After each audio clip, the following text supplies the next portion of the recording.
오늘 이 시간 주시는 하나님의 말씀은 구약 성경 열왕기하 3장 10절에서 20절까지 말씀입니다. 구약 성경 563면에 나와 있습니다. 이 계시된 하나님의 말씀을 제가 봉독하도록 하겠습니다. 이스라엘 왕이 이르되 슬프다. 여호와께서 이 세 왕을 불러 모아 모아부 손에 넘기려 하시는도다 하니 여호사밧이 이르되 우리가 여호와께 물을 만한 여호와의 선지자가 여기 없느냐 하는지라. 이스라엘 왕의 신하들 중에 한 사람이 대답하여 이르되 전에 엘리야의 손에 물을 붓던 사밧의 아들 엘리사가 여기 있나이다 하니 여호사밧이 이르되 여호와의 말씀이 그에게 있도다 하는지라. 이에 이스라엘 왕과 여호사밧과 에돔 왕이 그에게로 내려가니라. 엘리사가 이스라엘 왕에게 이르되 내가 당신과 무슨 상관이 있나이까? 당신의 부친의 선지자들과 당신의 모친의 선지자들에게로 가소서 하니 이스라엘 왕이 그에게 이르되 그렇지 아니하니이다. 여호와께서 이 세 왕을 불러 모아 모압의 손에 넘기려 하시나이다 하니라. 엘리사가 이르되 내가 섬기는 만군의 여호와께서 살아계심을 두고 맹세하노니 내가 만일 유다 왕 여호사밧의 얼굴을 봄이 아니면 그 앞에서 당신을 향하지도 아니하고 보지도 아니하였으리라. 이제 내게로 검은고 탈 자를 불러오소서 하니라. 검은고 타는 자가 검은고를 탈 때 여호와의 손이 엘리사 위에 있더니 그가 이르되 여호와의 말씀이 이 골짜기에 개천을 많이 파라 하셨나이다. 여호와께서 이르시기를 너희가 바람도 보지 못하고 비도 보지 못하되 이 골짜기에 물이 가득하여 너희와 너희 가축과 짐승이 마시리라 하셨나이다. 이것은 여호와께서 보시기에 작은 일이라. 여호와께서 모압 사람도 당신의 손에 넘기시리니 당신들이 모든 견고한 성읍과 모든 아름다운 성읍을 치고 모든 좋은 나무를 베고 모든 샘을 메우고 돌로 만든 좋은 밭을 헐리라 하더니 아침이 되어 소제를 드릴 때 물이 에돔 쪽에서부터 흘러와 그 땅에 가득하였더라. 아멘. 여러분 반갑습니다. 오늘은 주연절 네 번째 주일을 맞이하게 되었습니다. 우리 서로 이렇게 한번 인사하겠습니다. 하나님의 말씀에 순종함으로 복을 받읍시다. 하나님의 말씀에 순종함으로 복을 받읍시다. 사랑합니다. 축복합니다. 사랑합니다. 축복합니다. 우리 정인군 또 우리 신비 또 예배 참석해 주셔서 감사하고 사랑하고 축복합니다. 저는 지난 주일 골짜기 개천을 팔아 원에 대해서 설교를 했는데 오늘은 투로 설교를 이어서 하고자 합니다. 즉 북이스라엘 북왕국의 이스라엘 왕 여호람이 이방 나라였던 이방 원수 나라였던 모압 나라의 왕 메사와 싸우기 위해서 연합군을 조직하여서 출전할 때 그때 하나님의 사람 엘리사 선지자의 말을 듣고 순종하여서 메마른 골짜기 개천을 많이 파므로 물을 흡족하게 마실 수 있었고 대승리를 거두었다는 이야기를 나누게 되었습니다. 북이스라엘의 여호람 왕은 자기 힘으로는 부족할 것을 생각하고 이렇게 남왕국 유다와 에돔과 동맹을 맺고 출정하였습니다. 북왕국 이스라엘 왕 여호람은 군사력만 강하면은 전쟁에 승리할 것으로 믿었던 것입니다. 그러나 모압 군대와 싸우기 전에 의외의 복병을 만나게 됩니다. 그것은 창이나 칼로 무장한 그런 복병이 아니라 자연의 복병이었습니다. 자연의 복병, 즉 물이 없는 복병이었습니다. 에돔 골짜기에 이르렀을 때 출정한 날로부터 딱 일주일 되던 그날에 수레를 끄는 짐승들과 전쟁에 임할 대군들이 마실 물이 떨어지게 되어버렸습니다. 이 상당한 복잡한 상황이 벌어지게 된 것입니다. 전쟁도 하기 전에 막 이쪽 저쪽에서 막 짐승들은 목이 마르다고 울어제끼고 병사들도 물 마실 물을 달라고 난리를 칩니다. 여러분, 여기서 연합군 총사령관들인 왕들은 하나님의 사람, 기도하는 사람 엘리사를 찾아가서 하나님의 도우심을 요청하게 되었습니다. 그들에게 엘리사 선지자는 뭐라고 말하냐? 하나님의 말씀을 그대로 전했던 사실이 오늘 읽은 그런 본문 내용입니다. 우리는 어려운 일을 당할 때 인간적인 어떤 방법을 모색하기 전에 하나님의 도우심을 요청해야만 합니다. 저는 지난 1월 5일 날 왼쪽 귀가 이 돌발성 난청으로 인해서 이 의사 선생님이 골든타임을 놓치지 말고 치료를 받아야 된다 해서 그 말씀을 듣고 26일 동안 오늘까지 치료를 받아도 온전히 귀가 회복되지 않아서 이 하나님께 제가 물어야 되겠다 그런 마음을 가지고 오늘 예배를 마치고 저녁 8시부터 일주일 동안 1월 6일까지 포이메네스 영성 수련회에 참석해서 기도하러 올라갑니다. 시편 121편 1절 이하의 말씀에 보면은 내가 산을 향하여 눈을 들리라. 나의 도움이 어디서 올고 나의 도움이 천지를 지으신 여호와께로서로다라는 그런 말씀을 하셨습니다. 하나님께서는 아무런 조건 없이 아낌없이 우리에게 모든 것을 주시고 지켜주시고 또 우리의 간구를 들어주시는 분이 하나님이시기 때문입니다. 국제적으로 우방 국가의 미국도 어떻습니까? 이해관계에 따라서 변절되어 버렸습니다. 이웃의 도움도 상황과 감정에 따라서 사람들이 달라집니다.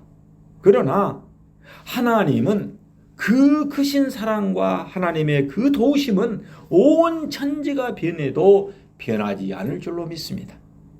그래서 하나님의 사람 엘리사 선지자는 구체적으로 자기를 찾아와서 묻는 이 세 왕들에게 하나님으로부터 전달받은 다음과 같은 일들을 전해 주었습니다.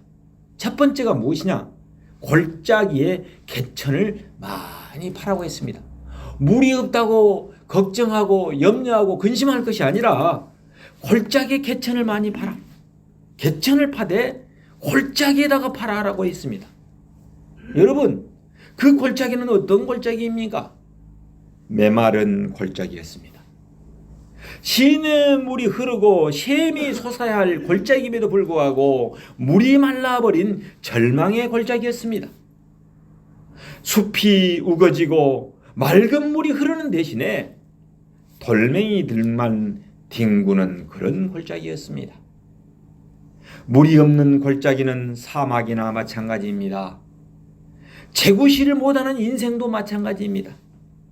아무리 아름다운 골짜기였다 하더라도 목마른 연합군에게 물을 주지 못하는 메말라 빠진 그런 골짜기라면 존재의 의미를 상실해버린 것입니다. 제 아무리 훌륭한 학력과 실력과 배경을 가졌다 하더라도 그 사람의 영혼 속에 생명의 샘물이 없고 은혜의 샘물이 없고 구원의 샘물이 흐르지 못한다면 그 사람의 인생은 메마른 골짜기가 되어버리고 마는 그런 절망의 골짜기인 것입니다. 사람이 이 세상에 태어난 목적이 무엇입니까, 여러분? 사람이 이 세상에 태어난 목적은 먹고 마시고 장가가고 시집가고 놀기만을 위해서 태어나는 것이 아닙니다. 이런 것들은 하나의 인생을 살아가는 과정 속에서 수반되는 일인 것입니다. 성경은 사람이 이 세상을 살아감에 있어서 가장 고귀한 가치는 하나님의 영광을 위해서 사는 이타적인 삶을 말했습니다. 세상 사람들은 대부분의 세상 사람들 어떻습니까? 이기적인 삶을 삽니다. 나를 위해서 자기를 위해서만 삽니다. 그러나 성경에서는 뭐라고 말하냐? 가장 위대한 가치, 고귀한 가치는 하나님의 영광을 위해서 예수님처럼 이타적인 삶을 사는 것이요, 사람답게 사람다운 일을 하면서 의미 있는 삶, 뜻있는 삶, 이웃을 섬기는 삶을 살아가는 것이라고 가르쳐주고 있습니다. 우리는 우리의 메마른 인생의 골짜기에 개천을 파야 하겠습니다. 호세아서 10장 2절 말씀을 보면은 너희가 자기를 위하여 공의를 심고 인애를 거두라. 너희의 묵은 땅을 기경하라. 지금이 곧 여호와를 찾을 때니 마침내 여호와께서 오사 공의를 빛처럼 너희에게 내리시리라 라고 말씀했습니다. 가물고 메마른 우리 마음의 골짜기를 기경하라는 것입니다. 죄와 교만과 탐욕의 잡초로 우거진 골짜기를 갈아엎고 나면은, 묵은 땅을 기경하고 나면은 하나님께서 공의를 빛처럼 내려주시겠다는 약속의 말씀이십니다. 이사야 44장 3절에서 4절의 말씀에 보면은 나는 목마른 자에게 물을 주며 마른 땅에 시내가 흐르게 하며 나의 영을 내 자손에게 나의 복을 내 후손에게 부어주리니 그들이 풀 가운데서 솟아나기를 시냇가에 버들같이 할 것이라고 말씀했습니다. 메마른 인생의 골짜기를 우리 자녀들이, 우리 교우들이 여러분 오늘 말씀대로 개천을 파시기를 바랍니다. 하나님의 공의를 심고 이름 그대로 정인이, 지인이, 선인이, 동인이, 순인이, 현인이, 어지린자, 기독교로 말하면 사랑, 인애, 이 인애를 베풀고 묵은 땅을 갈아엎고 기경하고 나면은 하나님께서 공의를 빛처럼 내려줄 것이다 라고 말씀하고 있습니다. 하나님께서 성령을 자손되도록 부어주실 것을 약속하고 있습니다. 비록 지금은 물이 없고 메마르고 절망의 골짜기이지만은 개척자의 정신으로 하나님의 말씀 따라서 순종하고 실천해 나아갈 때 하나님이 복을 부어주신다는 말씀인 것입니다. 두 번째로는 개천의 골짜기를 파되 많이 파라 라고 말씀했습니다. 여러분 무슨 뜻입니까? 많이 파면은 물이 많이 고이게 됩니다. 적게 파면은 적게 고이기 때문입니다. 적어도 연합군이 마실 물이라면은 골짜기의 개천을 많이 파되 깊이 파야 하는 것입니다. 그래야 많이 솟아오를 수 있는 것입니다. 그래서 많이 파라고 했던 것입니다. 여러분 은혜도 축복도 마찬가지입니다. 물은 그릇만큼만 고이게 되어 있습니다. 그릇, 어떤 그릇을 준비해야 되냐? 작은 그릇을 준비하는 사람은 작게 물을 받을 수밖에 없습니다. 그래서 우리는 먼저 큰 그릇이 되어야 하는 것입니다. 준비된 깨끗한 그릇이 되기를 바랍니다. 여러분 너그러운 마음을 가지시길 바랍니다. 그러면 하나님께서 준비되고 깨끗한 그릇에 많이 풍성히 가득히 채워주실 줄로 믿습니다. 여러분 바울 사도는 하나님의 사랑을 입체적으로 설명했습니다.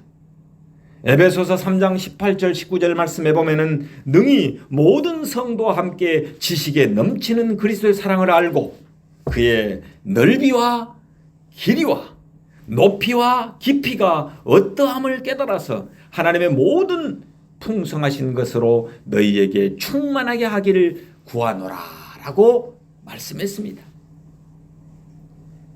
하나님의 사랑은 한이 없이 높고 깊고 길고 넓어서 청량할 길이 없다는 것입니다. 또 많이 판다는 이 말의 뜻은 무엇입니까? 힘써 판다는 뜻이 되는 것입니다. 힘써 판다. 자연히 많이 파려면 어때요? 힘을 써야 합니다. 땀을 흘려야 합니다. 노력해야 합니다. 애써야 합니다. 우리 신앙생활도 힘써야 하는 것입니다. 하는 등 마는 등 형식적으로 예배 드리고 예배마저도 주일도 성소지 않고 하게 되면 하나님이 어떻게 그 사람에게 준비된 복을 줄 수 있겠습니까? 그래서 우리는 공부도 그렇고 일도 그렇고 직장 생활도 그렇습니다. 힘써 열심히 부지런히 최선을 다해야 되는 것입니다. 바울 사도는 로마서 12장 11절에서 이렇게 말합니다. 부지런하여 게으르지 말고 열심을 품고 주를 섬기라라고 말씀했습니다. 우린 열심히 인생을 살고 열심히 일을 하면서 힘껏 일하면서 살아야 됩니다. 그러나 하나님을 위해서는 더욱 힘써 일해야 되는 것입니다. 더욱 힘써 일해야 돼요. 여러분, 세 번째로 그러면 언제 파야 합니까? 얼마나 준비하고 기다렸다가 파야 하는 것입니까? 지금 즉시 파야 한다는 것입니다. 즉시 결단하고 즉시 실행해야 한다는 것입니다. 고린도후서 6장 2절 말씀에 보면은 보라 지금은 은혜 받을 만한 때요 보라 지금은 구원의 날이로다 라고 했습니다. 우리의 신앙은 탁상 공론이 아닙니다. 다시 말해서 이 말씀이 옳다고 생각하면은 즉시 그대로 결단하고 실천하는 것이 기독교의 신앙인 것입니다. 감동을 받고 깨달았으면 그대로 순종하고 실천해야 하는 것입니다. 지금 이 시간에 여기서 순종하고 결단해야 한다는 것입니다. 네 번째로 그럼 어떻게 봐야 하는 것입니까? 하나님의 말씀을 믿고 파야 하는 것입니다. 골짜기에 무언 개천을 파요 이렇게 하는 것이 아니고 선지자가 하나님으로부터 받은 말씀을 믿고 파는 것입니다. 17절 말씀을 다 함께 한번 봉독하겠습니다. 17절 시작. 여호와께서 이르시기를 너희가 바람도 보지 못하고 비도 보지 못하되 이 골짜기에 물이 가득하여 너희와 너희 가축과 짐승이 마시리라 하셨나이다. 지금 엘리사 선지자가 하나님으로부터 받은 말씀을 전해주고 있는 것입니다. 이것이 바로 무엇이냐? 믿음입니다. 믿음. 여러분, 믿음은 히브리서 11장 1절 말씀에 보면은 믿음은 바라는 것들의 실상이요. 우리가 마음으로 바라는 거 있잖아요. 바라는 것이 실상이 믿음이라는 것입니다. 보이지 않는 것들의 증거라고 말씀했습니다. 여러분, 과학은 드러난 현상을 연구하고 믿습니다만은 이 신앙이라는 것은 눈에 보이지 않는 것, 손으로 만져지지 않는 세계를 믿는 것입니다. 마태복음 14장 28절에서 21절에 보면은 물 위로 예수님이 막 이렇게 걸어오는 장면이 이렇게 있습니다. 물 위로 예수님이 걸어오니까 수제자 베드로가 깜짝 놀라서 예수님께 말합니다. 만일 주님이시거든 나를 명하사 나도 물 위로 한번 걸어가게 하소서라고 말했습니다. 그때 예수님이 바로 물 위에서 베드로를 손을 찌으라면서 베드로야 건너와라. 그럽니다. 배에서 내려서 베드로가 물 위로 걸었습니다. 예수님 말씀 그대로. 그런데 세상에 걷다가 도중에 걱정이 돼서 도중에 바람을 보고 무서워서 막 덜덜덜 떱니다. 그리고 물에 빠져들어가는 거예요. 그때 베드로가 뭐라고 합니까? 주여 나를 구원해 주소서, 나 좀 살려 주소서라고 소리를 질렀습니다. 그때 예수께서 즉시 손을 내밀어 베드로를 잡으시며 말씀하시기를 뭐라고 말씀하시냐? 믿음이 작은 자여 왜 의심하느냐라고 베드로를 책망했던 내용이 나옵니다. 믿음은 모든 것을 가능케 하는 비결입니다마는 의심과 불신앙은 모든 것을 안 되게 하는 비결인 것입니다. 마가복음 9장 23절 말씀에 보면 예수님께서 말씀하십니다. 예수께서 이르시되 할 수 있거든이 무슨 말이냐? 믿는 자에게는 능히 하지 못할 일이 없느니라라고 말씀하고 있습니다. 여러분, 계산해보고 앞뒤 재어보고 믿는 사람은 신앙의 세계를 일평생 경험할 수가 없습니다. 그러나 어때요? 일단은 믿고 나서 생각하는 사람에게 여러분 역사와 경험을 체험할 수 있는 것입니다. 그래서 대한민국의 사람들 1,200만 기독교인이 생기게 된 이유가 무엇입니까? 믿고 경험한 사람들이 생겨나게 되었던 것입니다. 신앙의 지름길은 어떻습니까? 천부에 의지합니다. 천부에 의지합니다. 믿습니다라고 시작하는 것입니다. 그래서 저는 찬송가 280장 찬송을 늘 하나님을 생각하면서 의지하면서 부릅니다. 천부여 의지 없어서 손 들고 옵니다. 주 나를 외면하시면 나 어디 가리까 내 죄를 씻기 위하여 피 흘려 주시니 곧 회개하는 마음으로 주 앞에 옵니다. 그렇습니다. 기독교의 신앙은 믿고 순종할 때 경험할 수 있습니다. 우리는 한 나라를 호령했던 오늘 본문에 등장하는 세 왕들의 순종을 본받아야 합니다. 계급도 없고 지위도 없고 배경도 없는 누더기 선지자 엘리사의 말씀을 그들은 듣고 순종했던 것입니다. 왜 그랬습니까? 당시에 하나님의 대언자로서 하나님께서 그를 통해서 말씀하고 계셨기 때문입니다. 그러면 순종의 결과는 어떻게 되었습니까? 첫째, 에돔편에서 물이 없던 이 에돔편에서 없던 물이 흘러나와서 땅에 가득하게 되었다라고 성경은 말씀하고 있습니다. 여러분 20절 말씀을 다 함께 한번 봉독하겠습니다. 20절 시작. 아침이 되어 소재 드릴 때 물이 에돔 쪽에서부터 흘러와 그 땅에 가득하였더라. 여러분, 하나님의 사람 엘리사 선지자의 말씀 그대로 순종한 결과, 이 세 왕들의 순종한 결과 메마른 골짜기에 물이 가득하게 되었다라고 말씀하고 있습니다. 이사야 35장 5절에서 6절 말씀에 보면은 그때 맹인의 눈이 밝을 것이며 못 듣는 사람들의 귀가 열릴 것이며 그때 저는 자는 사슴같이 될 것이며 말 못하는 자의 혀는 노래하리니 이는 광야에서 물이 솟겠고 사막에서 시내가 흐를 것임이라라고 말씀했습니다. 이 말씀을 메시아이신 예수 그리스도께서 이 땅에 오셔서 이루가실 그 능력과 사업을 설명하고 있는 말씀인 것입니다. 예수 그리스도가 계신 곳에서는 구원의 샘물, 은혜의 샘물, 축복의 샘물이 터집니다. 마른 땅에 샘물이 터지고 사막에 물이 흘러넘치듯이 가란 심령에 생수의 강이 터지고 상한 심령, 답답한 심령에 위로와 생명수가 넘치게 된다는 그런 말씀인 것입니다. 신약성경 요한복음 7장 37절에서 38절 말씀에 보면은 명절 끝날 곧 큰 날에 예수님께서 서서 외쳐 이르시되 누구든지 목마르거든 내게로 와서 마시라. 나를 믿는 자는 성경의 이름같이 그 배에서 생수의 강이 흘러나오리라라고 예수님께서 말씀하였습니다. 이는 그를 믿는 자들이 받을 성령, Holy Spirit, 거룩한 영, 성령을 가리켜 말씀하신 것입니다. 그 당시에 예수님께서는 아직 영광을 받지 않으셨으므로 성령이 아직 그들에게 계시지 아니하였습니다.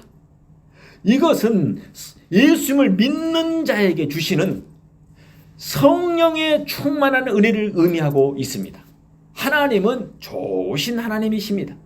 누가복음 11장 13절 말씀에 보면은 너희가 악할지라도 좋은 것으로 자식에게 줄 알거든 하물며 너희 하늘 아버지께서 구하는 자에게 성령을 주시지 않겠느냐. 마태복음에서는 이걸 좋은 것으로 표현했는데 하나님의 영, 거룩한 영, 성령, 홀리 스피릿, 성령을 주시지 않겠냐라고 말씀하고 있는 것입니다. 여러분 순종하면은 이런 축복을 받게 되는 것입니다. 순종할 때 여러분 성령이 임하게 될 줄로 믿습니다. 골짜기의 개천을 우리는 많이 파야 합니다. 그럼 어떻게 파야 합니까? 따라합시다. 많이, 즉시, 믿고 팝시다. 아멘. 많이 파되 즉시 믿고 파게 되면은 물은 성령 하나님께서 채워주시고 흐르게 해주실 줄로 믿습니다. 그러므로 내가 물 걱정할 필요는 없는 것입니다. 두 번째로는 전쟁의 대승을 거두었다는 이야기입니다. 이른 아침에 골짜기에 넘쳐 흐르는 물이 막 확 흐르게 됩니다. 그러다 보니까 아침에 태양이 떠서 가지고 모래가 이렇게 반사해서 비치게 돼요. 그러니까 참으로 아침이 신선한 아침이었습니다. 그런데 그때 모압 사람들의 진영에서 이 물빛을 보니까 이 태양빛에 반사돼서 비치는 그 물빛이 무슨 빛으로 보냐? 핏빛으로 보이는 거예요. 그러니까 어떻게 생각하냐? 이 사람들이 자중질환이 일어나가지고 이렇게 싸움이 벌어져서 피가 흐르는 것 없다. 이때 쳐들어가면 승리할 수 있다 해가지고 모압군들이 딱 지금 복병들 숨어있는 상태인데 쳐들어오는 순간에 다 잡아버렸습니다. 완전 대승을 거두어버렸다는 이야기인 것입니다. 여러분, 연합군의 반격을 받아 크게 패하고 일부는 막 도주하고 난리가 났습니다. 하나님이 함께 하시면 전쟁도 이긴다는 이야기인 것입니다. 순종은 만복의 비결인 것입니다. 아내들은 남편에게 순종하시길 바랍니다. 주님이 교회의 머리듬같이 순종하시길 바랍니다. 남편들은 아내를 사랑하시길 바랍니다. 주님께서 교회를 사랑하고 주님께서 끝까지 이웃을 사랑하듯이 사랑하시길 바랍니다. 이것이 곧 성경이 말하는 축복받는 비결인 것입니다. 사무엘상 15장 22절 말씀에 보면은 사무엘이 이렇게 말합니다. 여호와께서 번제와 다른 제사를 그 목소리를 순종하는 것 같이 좋아하심같이 좋아하겠느냐. 여러분, 순종이 제사보다 낫고 듣는 것이 수양의 기름보다 낫다라고 말씀하고 있습니다. 그래서 우리는 이 성경 말씀 따라서 순종함으로 하나님으로부터 복을 받아서 승리하는 삶을 살아가시길 바랍니다. 오늘 설교를 준비하면서 제가 찬송가 449장 이 말씀이 다 떠올랐습니다. 그 내용이 예수 따라가며 복음 순종하면 우리 행할 길 환하겠네. 예수 따라가며 복음 순종하면 우리 행할 길 환하겠네. 주를 의지하며 순종하는 자를 주가 늘 함께 하시리라. 의지하고 순종하는 길은 예수 안에 즐겁고 복된 길이로다. 아멘. 여러분, 사울 왕은 하나님의 뜻을 외면하고 내 뜻, 내 고집, 내 계획대로 했기 때문에 그는 넘어지고 실패해버리고 말았습니다. 그러나 사무엘처럼 하나님의 말씀대로 순종하면은 우리의 행할 길이 환하게 활짝 열리게 될 것입니다. 주를 의지하고 순종하는 저희들을 우리 주님께서 늘 함께 해줄 것입니다. 순종하게 되면은 메마른 골짜기에 물이 넘쳐 흐르고 이방 나라인 모압도 이길 수 있었습니다. 순종하면은 우리의 인생을 승리하며 살아갈 수 있는 것입니다. 그래서 우리 모두 오늘 이 시간 이 말씀을 듣는 우리 모두가 절대 순종이 절대 축복임을 깨닫고 이제부터 오늘부터 이 시간부터 절대 순종함으로써 하나님께서 원하시는 뜻을 이루어가는 저와 여러분이 되셔서 하나님의 위대한 역사를 경험하시길 예수 이름으로 축원합니다. 기도하겠습니다. 사랑의 하나님 아버지, 북이스라엘 왕국 여호람 왕과 남유다 왕국 여호사밧 왕과 에돔 왕들이 하나님의 사람 엘리사 선지자의 말에 절대 순종함으로 메마른 골짜기에서 생수가 넘치는 은혜를 경험하고 모압과의 전쟁에서 대승을 거두었듯이 우리도 이제부터 오늘부터 하나님의 말씀에 절대 순종함으로 하나님의 역사와 기적을 경험하게 하옵소서. 만왕의 왕이 되시는 예수님을 나의 구원주로, 나의 주인으로, 나의 왕으로 모시고 삶으로써 구원의 생수, 은혜의 생수, 축복의 생수를 먹고 마심으로써 가란 심령에 생수의 강이 터지게 하시고 막힌 귀가 열리고 상한 심령, 답답한 심령에 위로와 축복의 생수가 흘러 넘치게 하옵소서. 온 인류의 소망이 되시는 예수님의 이름으로 기도하옵나이다. 아멘.